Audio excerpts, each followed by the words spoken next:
La religión ha hecho mucho daño en lo a que dinero se refiere, sin hablar de otras cosas. Ha formado creencias de conformismo en la escasez, de culpa por desear avanzar económicamente. El famoso pobre pero humilde han sacado textos fuera de contexto, como el amor al dinero es malo y por eso tener dinero es malo. Jesús no tenía dónde poner su cabeza, era pobre. Los ricos no entran al cielo. Se ha confundido el querer prosperar con la avaricia. El capitalismo puro y duro influye en la creencia de que el dinero es malo. La gente mala es la que lo tiene. Pero el comunismo tampoco nos muestra una buena cara de la administración política del dinero. Hoy queremos presentar la visión real y bíblica del dinero y se sorprenderán.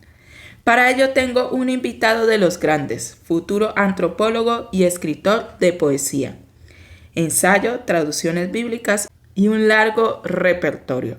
Hola a ustedes y hola Pedro Amador Gallardo, ¿cómo estás? Bienvenido. Hola mi amor, buenas tardes.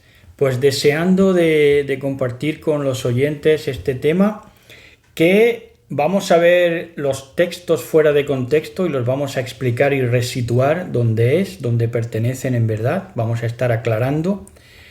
Y también vamos a ver que no solamente la Biblia ha hablado en contra de ese capitalismo feroz, sino que ya, como se adelantaba en el mercantilismo, en la obra de Shakespeare, El mercader de Venecia, podemos acudir, por ejemplo, que se tenía una idea distorsionada de lo que es ese precedente del capitalismo, que era el mercantilismo, y cómo chocaba con el interés humano, con el afecto, con las relaciones, digamos, beneficiosas para las dos partes, ¿no?, en el intercambio. Y, por ejemplo, en El mercader de Venecia vemos que el judío Shylock se quiere cobrar la deuda en carne, arrancándole prácticamente el corazón de cuajo al protagonista de la obra de teatro de Shakespeare, El mercader de Venecia. Luego tiene un giro la historia y está muy bien, porque empieza Shakespeare en esos albores del capitalismo, que más bien era mercantilismo en esa época, pero empieza a presentar la problemática de la avaricia, ¿verdad? Bueno, entonces, háblanos de la visión del dinero en la Biblia. ¿Es malo el dinero? ¿Es bueno? Avaricia, pecado. Sí, bueno, pues es interesante. Vamos a ir a textos que me he preparado. Empezamos en Mateo 6:19, que el evangelista nos dice: no acumulen para sí tesoros en la tierra donde la polilla y el óxido destruyen. Ya hemos dado la palabra clave, pero no la habrán notado. Y donde los ladrones se meten a robar, más bien acumulen para sí tesoros en el cielo, donde ni la polilla ni el óxido carcomen, ni los ladrones se meten a robar, porque donde estés tu tesoro, allí estará también tu corazón. Bueno, en el verso 19 ya lo ha dicho. En el verso 19 dice: no acumulen para sí. No acumulen para sí, ¿verdad? Ese para sí es acumulación personal.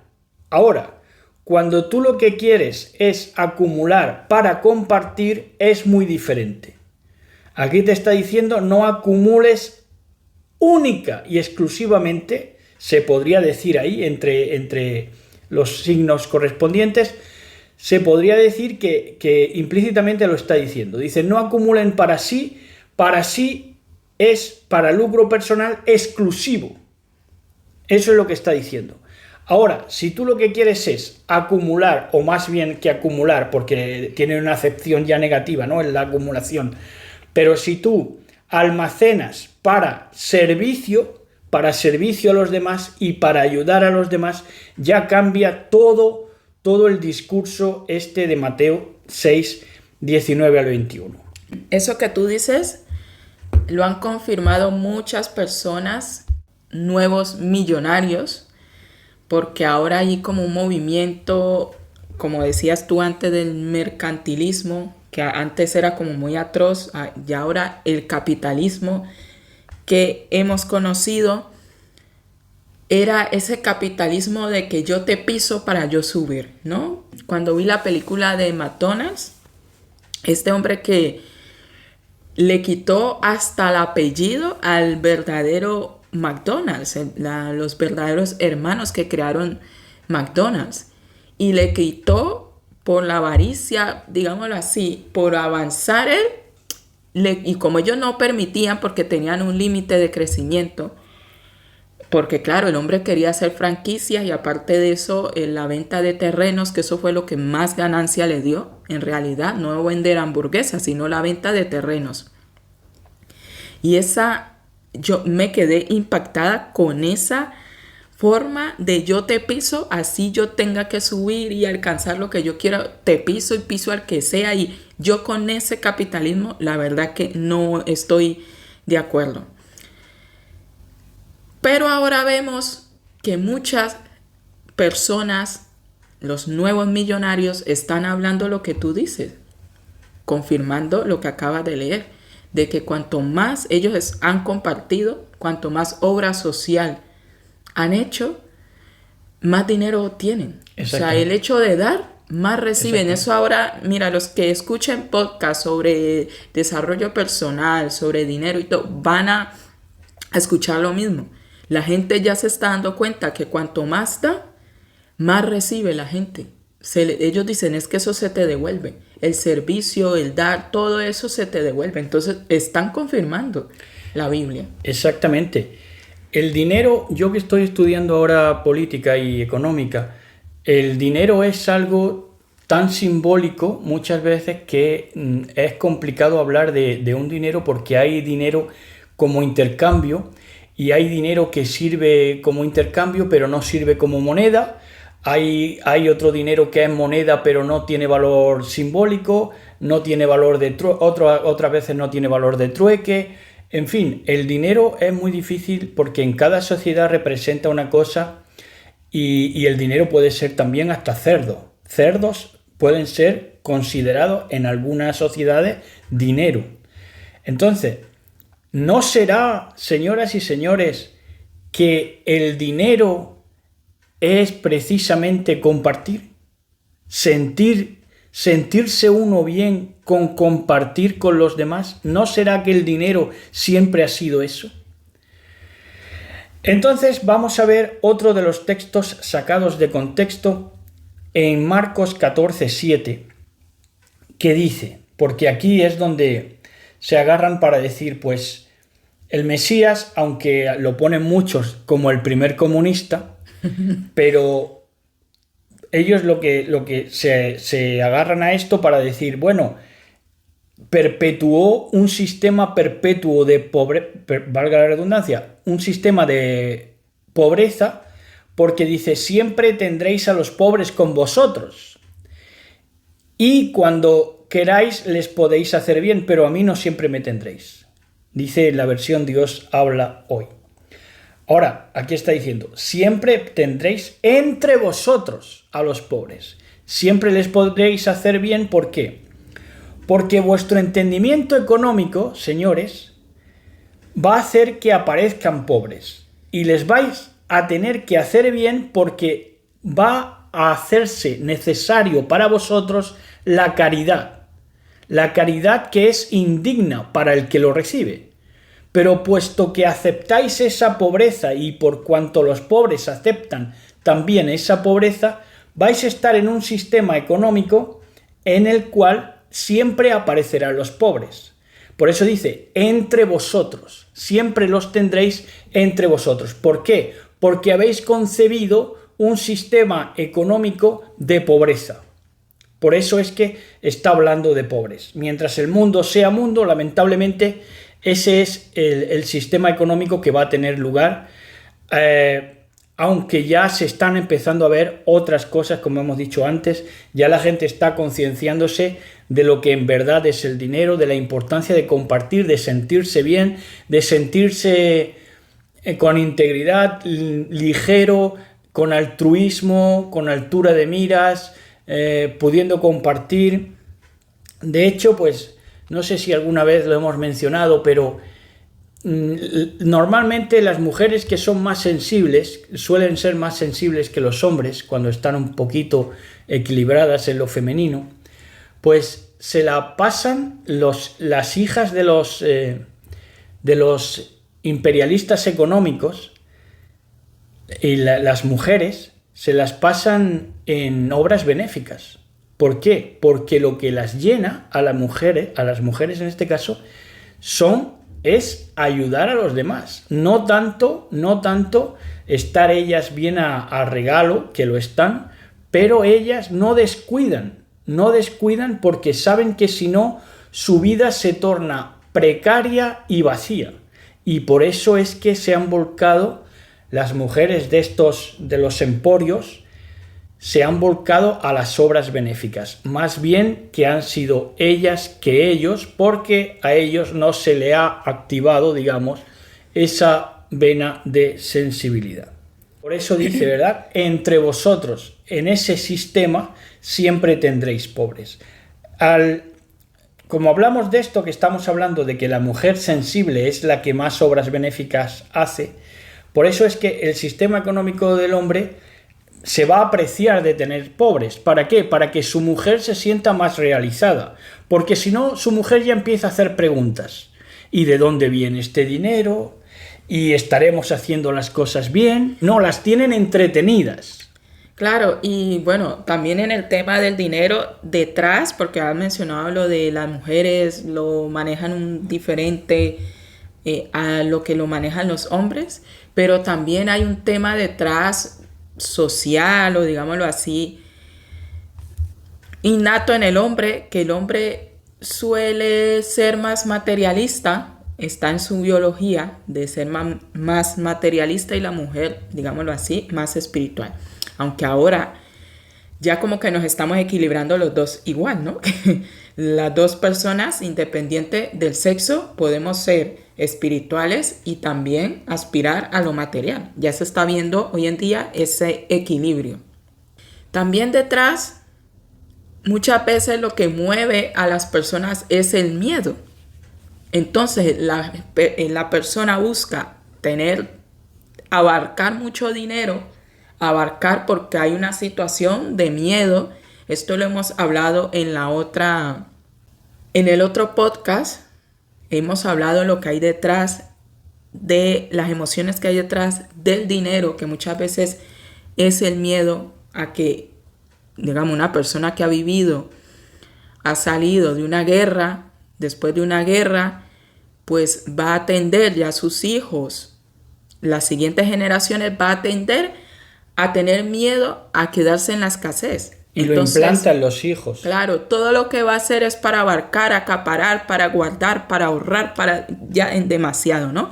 Como que va a estar enfocado en mantener todo y bueno, detrás también hay unas emociones que mueven a las personas. Pero eso, el detalle de la psicología, lo pueden escuchar en Una pareja disruptiva. En el podcast Una pareja disruptiva, ahí hablamos muy bien de la psicología del dinero y cómo funciona la relación.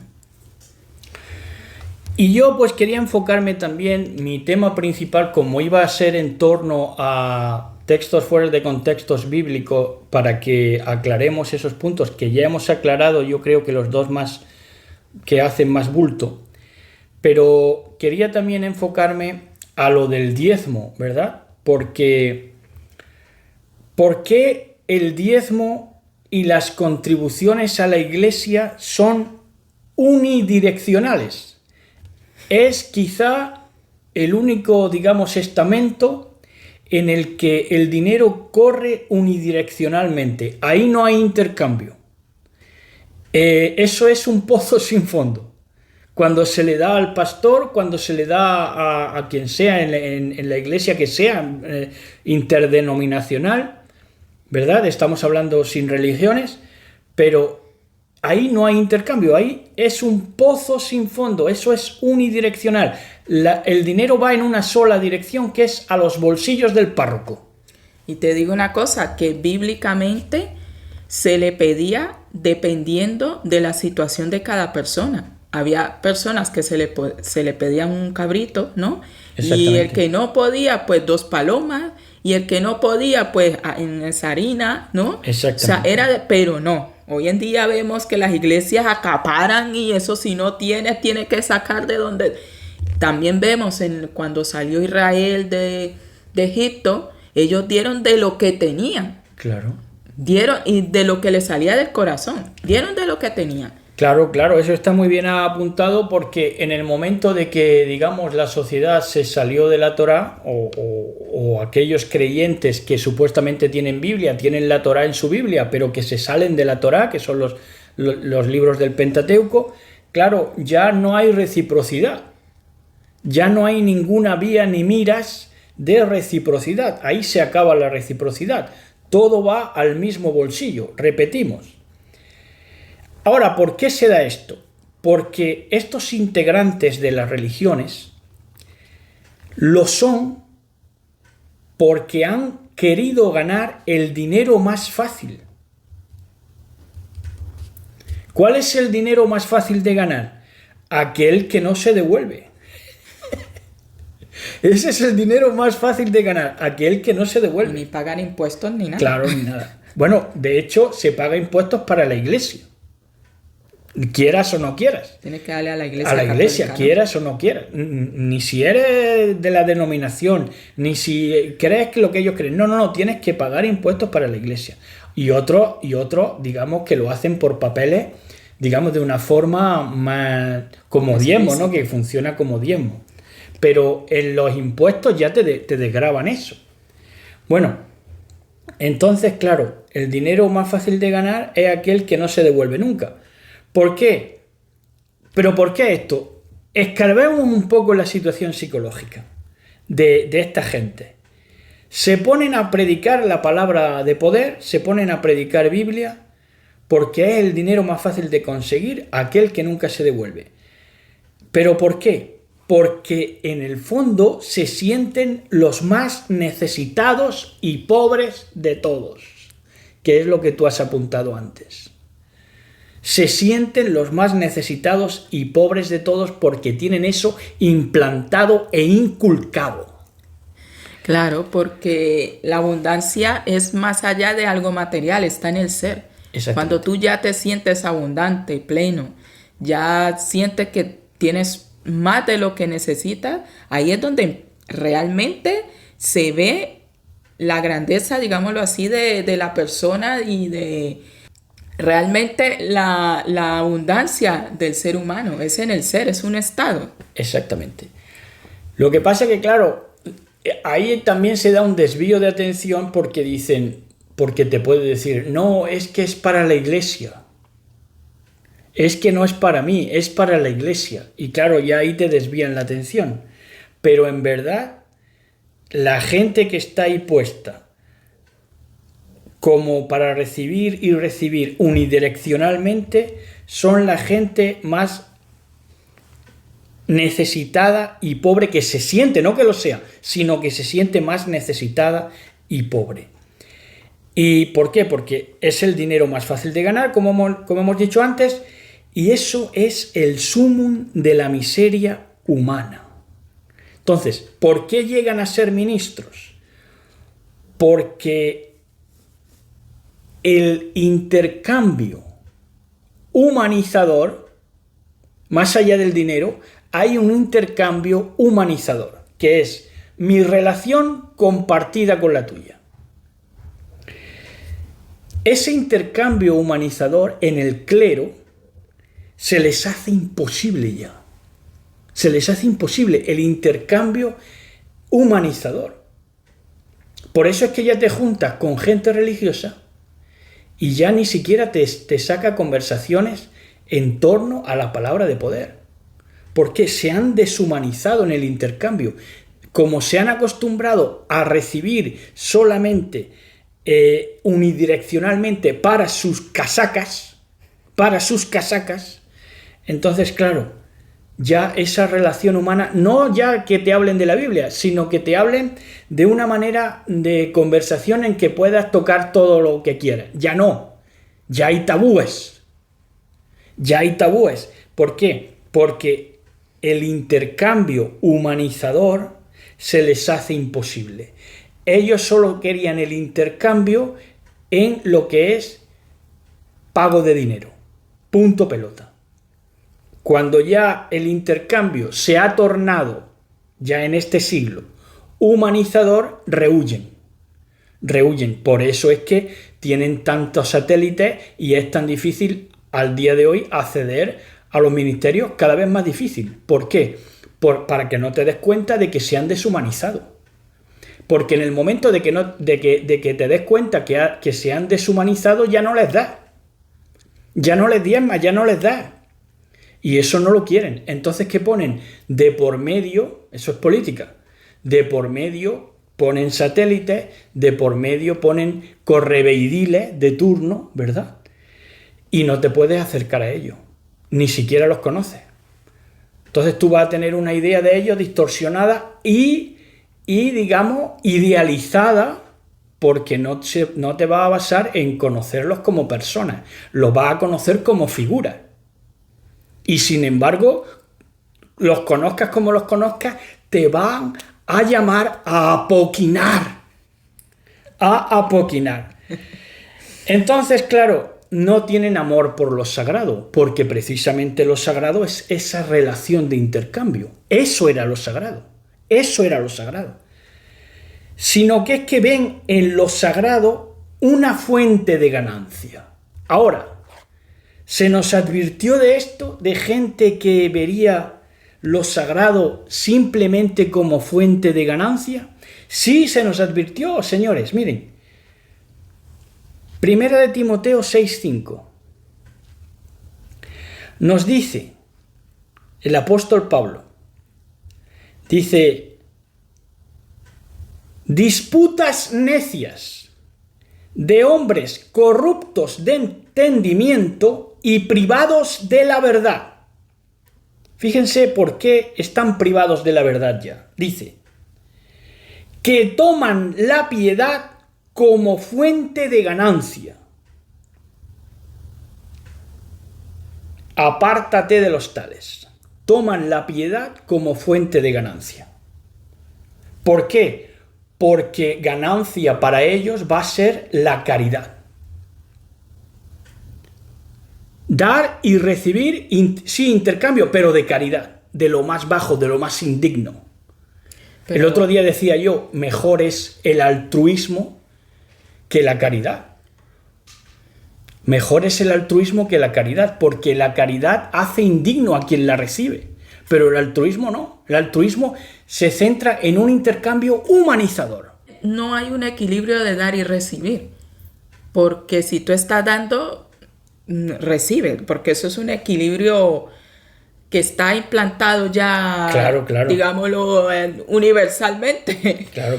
Lo que tú das, recibes. Exactamente. Entonces, sí, pero si tú te enfocas solamente a recibir y no das, ahí es que hay un desequilibrio. Exactamente. Cuando yo hablo de humanizador, de lo que hemos dicho antes, de equilibrio humanizador, de un capital, verdaderamente capital humanizador, hablo precisamente de dar y recibir.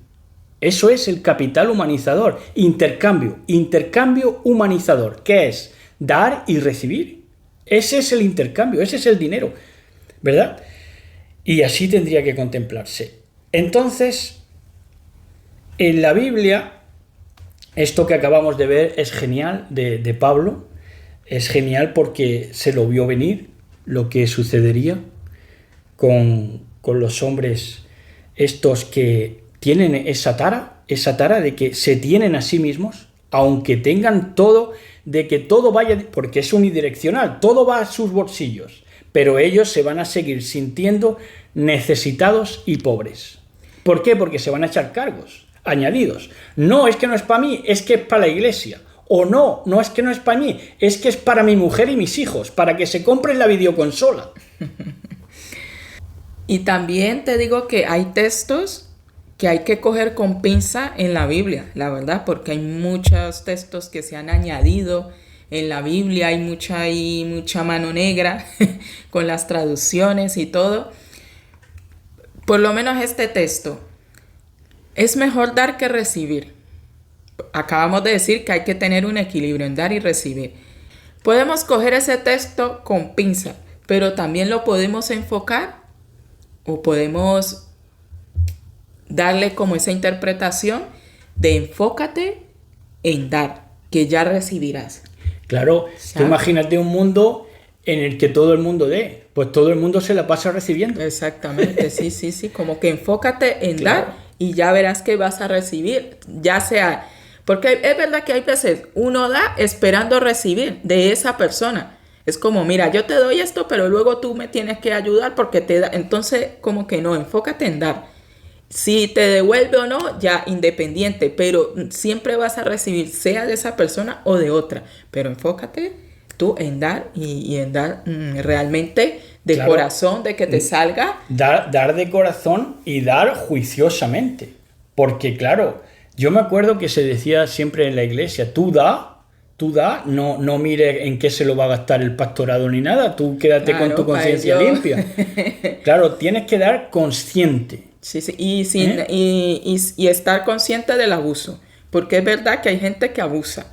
Ya ven que tú ayudas, entonces ya como que quieren abusar de ti, ya sacarte Claro, los pedigüeños, claro, ¿sabes? Eso claro, también hay que claro. tenerlo muy en cuenta. Hay que tener en cuenta todo el pordioserismo. El pordioserismo que es que tú tienes que captar cuando una mujer o un hombre se sienten pobres, desventurados y necesitados. Porque eso es lo que te va a intentar sonsacar todo el dinero que puedan. Claro, son sacos sin fondo. ¿Te acuerdas el testimonio, la vida de ese jugador de baloncesto?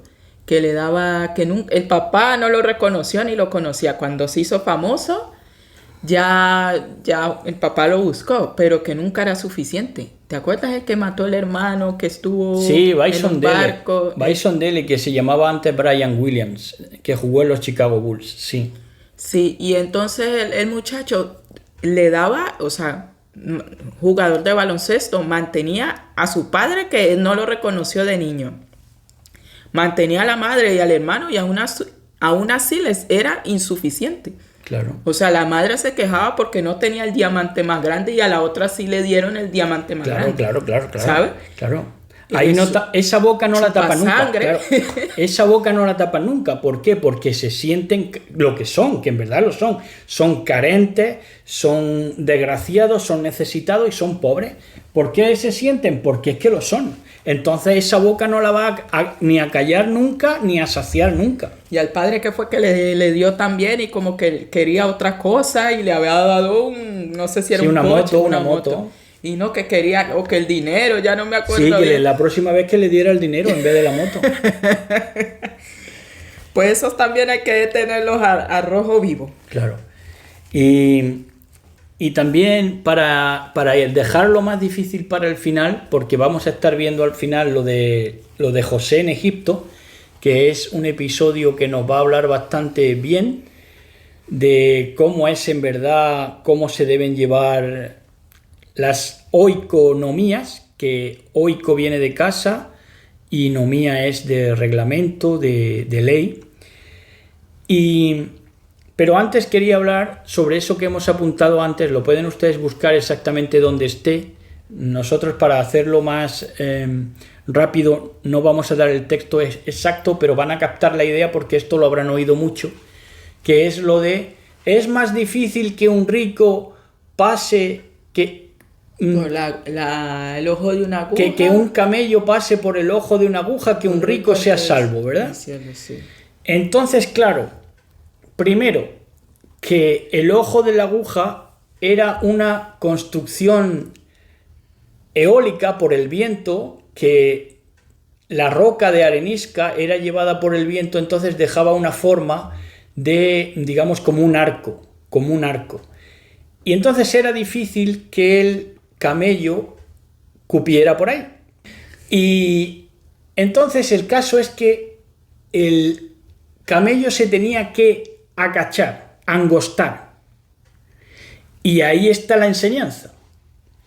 Porque para que un rico pase a la dimensión de la riqueza verdadera, tiene que angostarse, tiene que renunciar a muchas cosas que ha aprendido mal y no entrar con altivez. Esa es la enseñanza.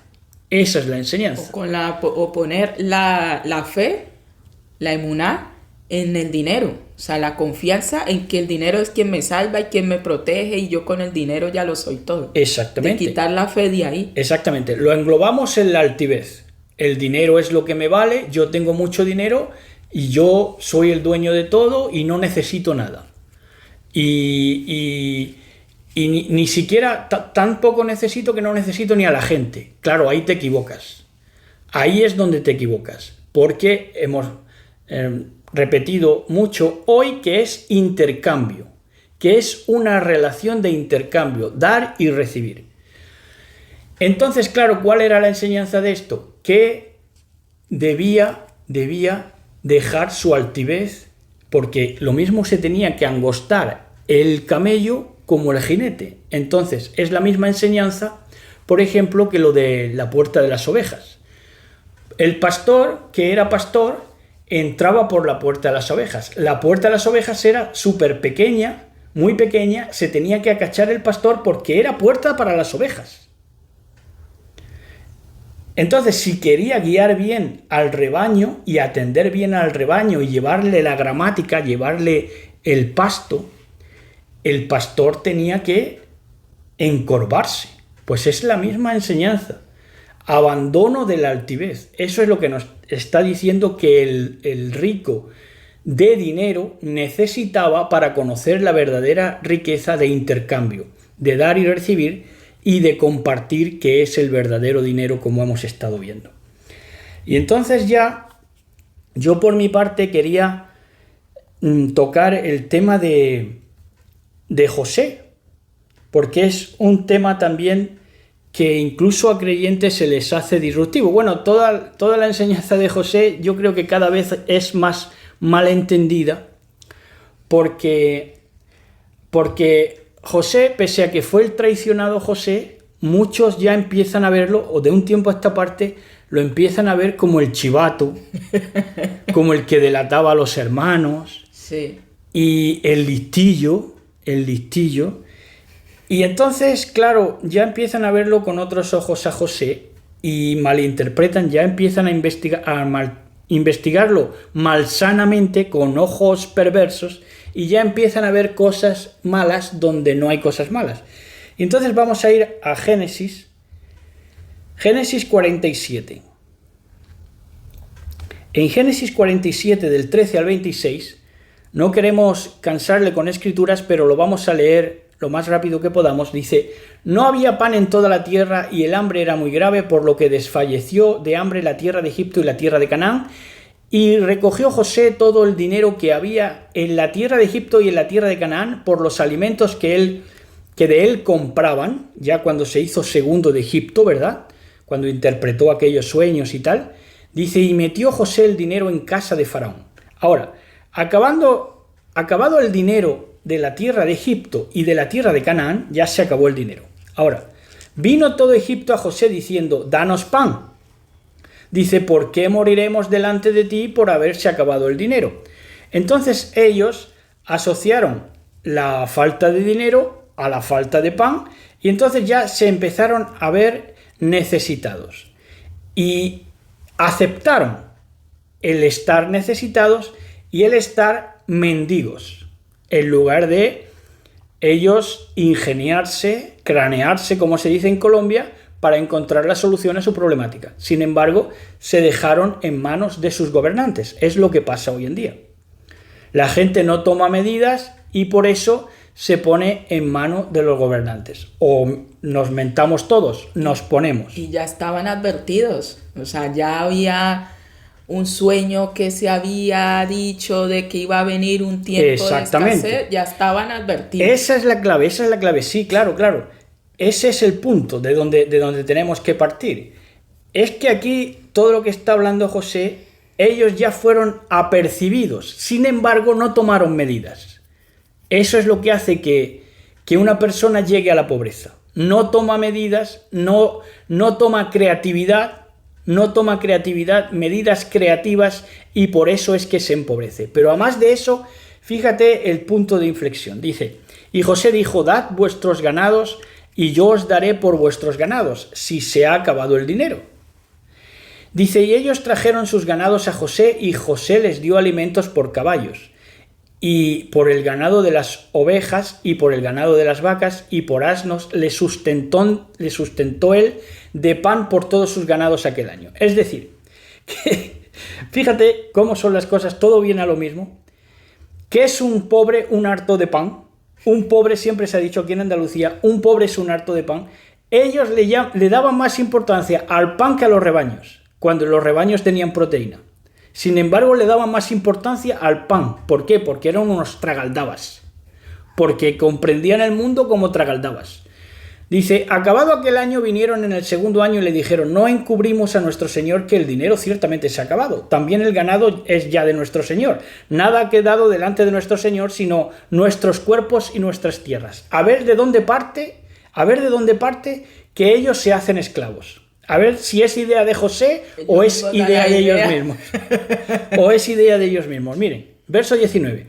Dice, ¿por qué moriremos delante de tus ojos? Ya se veían muertos. Fíjate el pesimismo, la pobreza. Dice, ¿por qué moriremos delante de tus ojos, así nosotros como nuestra tierra? Cómpranos a nosotros y a nuestra tierra por pan. Se vendieron por pan, señores. Se vendieron por pan, pero es que la idea salió de ellos mismos. Y seremos nosotros y nuestra tierra siervos de Faraón, esclavos. Y danos semilla para que vivamos y no muramos y no sea asolada la tierra. Menos mal que se le ocurrió lo de la semilla junto con el pan. Bueno, entonces claro, aquí tenemos un axioma de lo que sucede con la gente. ¿Qué pasa? Que la gente se siente pobre, que la gente siente que le va a faltar el pan antes que tenga cualquier tipo de necesidad, porque dime Tommy, ¿qué necesidad tienes de pan cuando tú tienes rebaños de vacas y ovejas?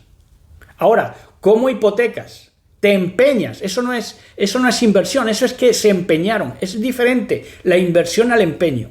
Ellos se empeñaron con las proteínas que tenían al alcance, que eran las ovejas y las vacas, y las empeñaron por pan. Oiga, gente necia, ¿cómo no van a ser esclavos? Por eso es que el Mesías dice, los pobres siempre los tendréis entre vosotros porque vais a concebir la vida como un principio de escasez, como un miedo a pasar hambre, vais a pensar como tragaldabas en fanegas de pan y entonces de ahí vienen los problemas. Claro, una mala administración, malas decisiones, mala toma de decisiones. Claro, en la toma de decisiones va todo. Sí, y esto ya lo había dicho anteriormente, pero lo recalco, de que mucha gente habla de que dicen, ay, es que somos peregrinos en esta tierra y que no hay que ser como que aspirar a tener una casa y nada de eso, porque es que somos peregrinos. Sí, pero que los peregrinos como los padres de la fe tenían su ganado y eran millonarios. Ellos andaban de aquí para allá, pero ellos tenían su ganado, tenían su gente y eran millonarios y de todo. Y se iban moviendo. Así que pobres no eran. Precisamente fueron peregrinos por romper con su sistema económico con el cual nacieron. Y por eso es que se vieron en riqueza, porque rompieron con lo que tenían establecido. Claro. Bueno, y hemos dicho también de que se habla del amor al dinero, de que no hay que tener amor al dinero, y la gente dice, ve, el dinero es malo.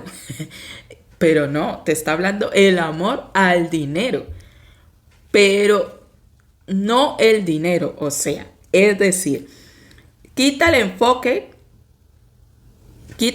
enfoque al dinero. Tú pones tu enfoque en conocer al Creador, a la fuente de vida. Pon ahí tu enfoque, como dice, busca primeramente el reino de Dios y su justicia, pues ahí. Y lo demás te viene añadido. Enfócate en conocerte. Yo siempre digo que cuando tú te conoces, conoces a Elohim, conoces a Dios. Enfócate en Él. Enfócate en hacer las cosas bien, en vivir equilibradamente. Y el resto te viene añadido. Y el resto ya te va dando, o sea, Elohim, Dios te va dando las ideas para el dinero, porque Él no quiere pobres tampoco. Él no quiere pobres. Él siempre daba y en abundancia.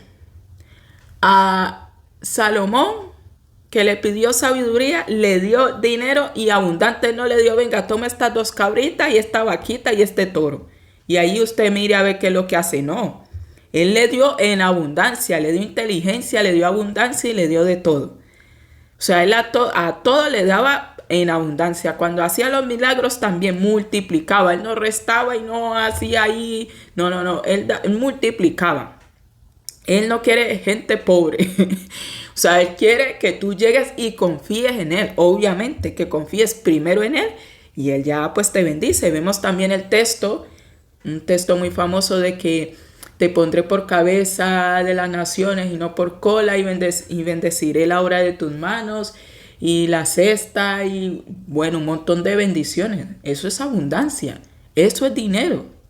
O sea, Él te está diciendo que te va y te bendeciré en el campo y en la cría de los animales y también a la mujer la iba a bendecir. O sea, en todo bendice y es abundante. Y ya yo, por mi parte, solamente apuntar que lo que acabas de decir tú, efectivamente, el ámbito del dinero no conlleva, digamos, ponerle amor. Si tú entiendes el dinero como materialismo, a la materia no se le pone amor, porque la materia es un recurso. Exacto. De lo cual te vales, ¿verdad? De lo cual te vales. Es una creación que hay que respetar, toda la materia. Toda la materia habría que respetarla. Todos los minerales, plantas, animales, todo habría que respetarlo. Pero que a la materia no se le pone amor en el sentido de que el dinero es una cifra. El dinero es, a la postre, puede ser una casa, puede ser un yate, puede ser un avión, pero que eso no es amor. Amor es Dios que me da todos esos recursos. Claro, es un agente de cambio, como lo decía en el otro podcast. El dinero es un agente de cambio y no está fuera de Dios, hace parte de Dios. El dinero está dentro de Dios también. Como la materia en la creación, exactamente. Bueno, así que comenten ustedes qué opinan. Déjenos sus comentarios. Es importante para nosotros. Y si tienen temas que les interese también, que discutamos, pues también déjenlo en los comentarios. Muchísimas gracias por escuchar. Muchas gracias, Pedro Amador, por compartir. Gracias.